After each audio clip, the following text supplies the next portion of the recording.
everyone, welcome again. So today's lesson will be on the metals module in Year 11 Chemistry. And in today's lesson we're going to look at a first-hand investigation, identifying mass ratios. Okay, so looking at changes in reactions and seeing how they change, how the mass changes through a reaction, and quantifying that with numbers. So identifying mass ratios, what's the aim? Well, to observe the mass changes during a reaction between a metal and oxygen. Okay, so in this case we're going to use magnesium, as you can see on the left, in this picture here, and we're going to react it with oxygen, which is in the air, obviously. So what do we need for this? Well, we need to start with an electronic balance. We need some way of measuring masses, so we'll use an electronic balance, a crucible, and you'll see why we need the crucible a bit later. We need magnesium ribbon, which is something that you've all seen by now, surely. A Bunsen burner, a tripod, tongs, sandpaper, wire gauze. Okay. So, what do we do? So this is our sort of schematic diagram. But what do? Well, we cut a small length of magnesium ribbon. Doesn't matter what length, just cut some length. And using the sandpaper, clean the ribbon strip so that the surface is lustrous. Okay, so we got to make sure we clean the outer surface of the magnesium, otherwise this won't work. So we're going to make sure it's clean. Place the magnesium strip in the crucible and weigh with the lid on. Okay, so this is very, very important that we weigh with the lid on. Okay. Record the mass of the crucible and magnesium. Okay, so put the crucible on the electronic balance with the lid on and the magnesium inside it, and you weigh and record the weight. So then you place the crucible on the tripod and wire gauze and heat for 5 minutes. Okay, so you heat it with a Bunsen burner. Allow the crucible to cool and then you reweigh it. Okay? Then you record the weight, obviously. Okay? So that's all you do.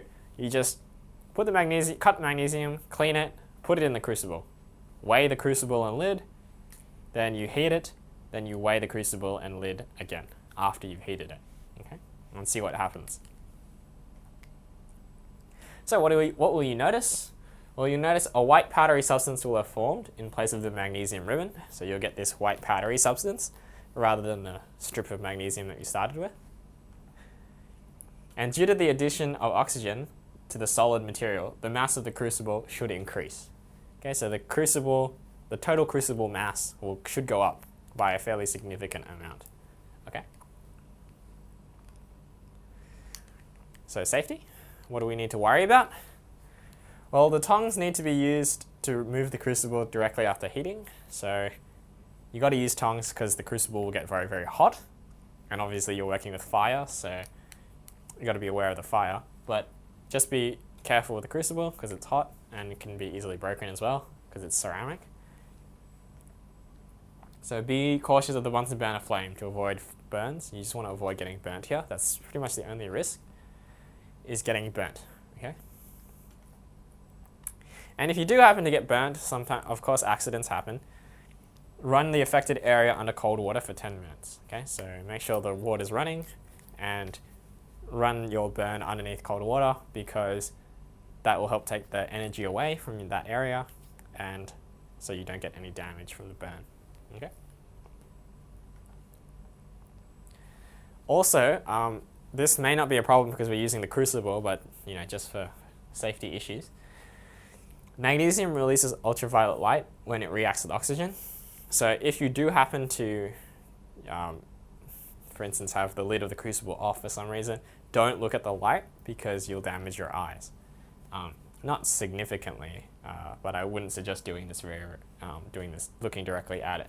It's like saying go look directly at the sun. That's a silly thing to do. So just be careful when it's heating.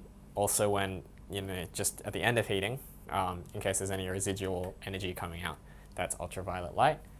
Just don't look directly at it because it's full of ultraviolet light and that's obviously bad for your eyes. Okay. So that concludes today's lesson on the first-hand investigation of identifying mass ratios. It's a very simple prac. all you have to do is just heat a piece of magnesium in a crucible and see how much the mass changes after the reaction. Okay, so hopefully the questions coming up will make you think a little bit harder about this very simple prac and see what can be improved or what's actually happening in this prac. So, a student attempted this practical with a long piece of magnesium ribbon. In order to fit the ribbon into the crucible, it was wound into a tight coil. So, what I mean by that is, he wound it up like this, sort of thing. Made it really, really tight, because obviously he took this really long piece of, they took this very long piece of ribbon, realized they couldn't put it all in the container like that into the crucible, so they wound it up really, really tight. Okay. And the students' results showed significantly lower mass gain than other students in the class. Explain a possible cause for this discrepancy. And by lower, I mean that the percentage that it gained mass was much, much lower than everyone else's. Okay? So, the tightly wound ribbon reduces the surface area of the ribbon.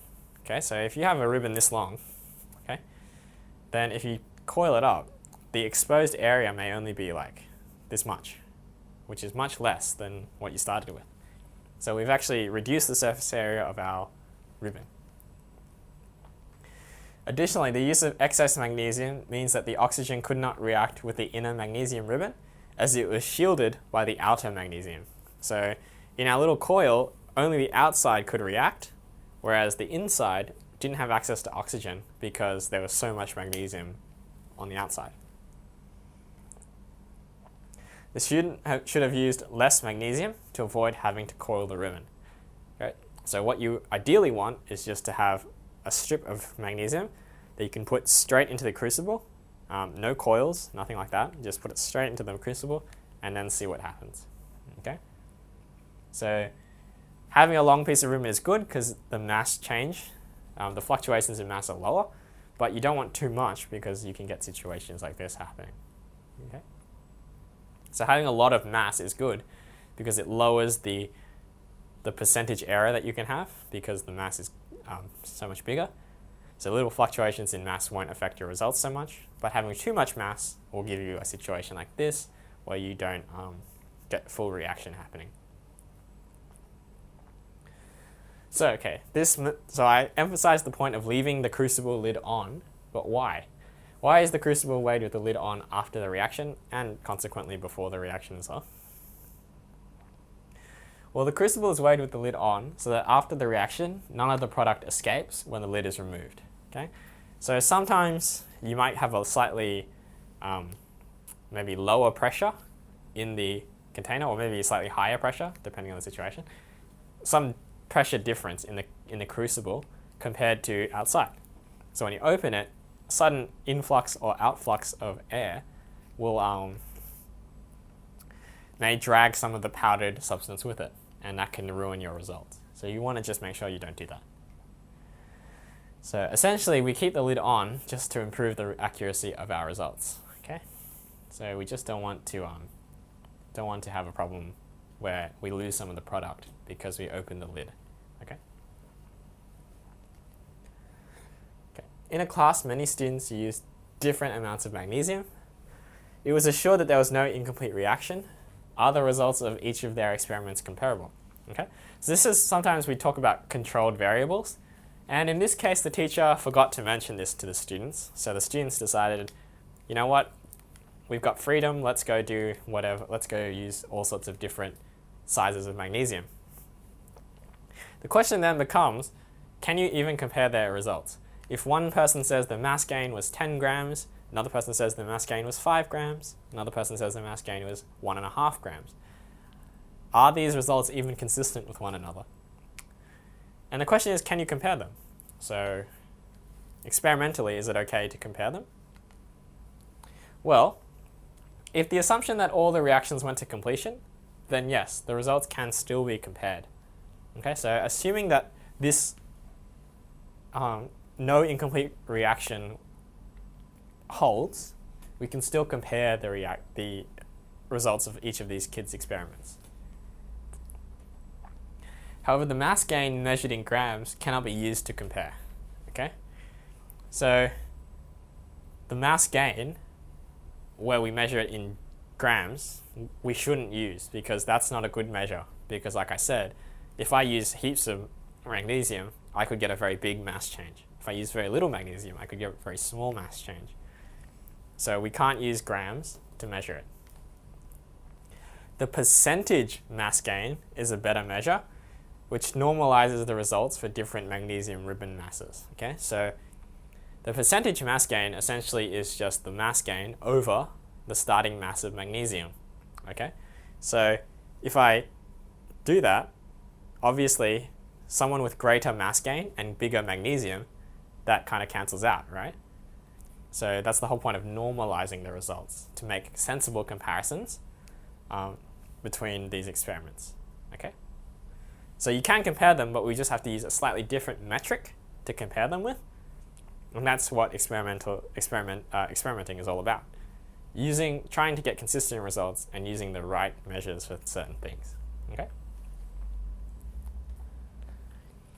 So, if air is present in the crucible when it is weighed, and the magnesium only absorbs oxygen from the air to produce MgO, why does the mass change? Okay, so that's a pretty legit question. You've got your crucible here. It's closed. You've got air all through here. And you've got your magnesium ribbon here. So you've weighed this beforehand, and then you've weighed it after. But there's air there, and then the air should just go into the magnesium. So why is there a mass change at all? Well, the reason is the crucible isn't airtight. Okay, so the crucible is not airtight, so air can still get into the crucible when you're heating it. This means that while some of the oxygen is absorbed by the reaction, it is replaced by the air in the environment. So while the oxygen gas is being absorbed by the magnesium, it's getting replaced. So the mass of air in that container remains the same. However, the mass of the solid is increasing because it's absorbing oxygen. So that's why the mass goes up slightly. Okay. Question 15, a calculation question. If 5 grams of magnesium was used in this experiment, calculate the maximum theoretical mass gain. Okay. So we start with the equation, Mg plus O goes to MgO. So calculate the number of moles of Mg. So we use the formula N equals M over double M. So 5 over 24.31, which is 0.206 moles. And from our equation, we can see that N of the magnesium equals the number of moles of magnesium oxide. And then using the number of moles, calculate the mass of magnesium oxide. Well, the mass is just simply the number of moles times the molar mass. And here we have it. And the final answer is 8.289 grams. So the mass change is 3.289 grams. So the maximum mass gain that we can have is 3.289 grams. Any more than that, and something's gone wrong in our experiment. Okay. So that concludes today's lesson on the first-hand investigation for identifying mass ratios. We looked at the experiment, what we had to do, and also what are some ways that the experiment could have gone wrong, and how to rectify that from an experimental standpoint. Okay, so hopefully you've learned something about this prac, and I look forward to seeing you at our next lesson.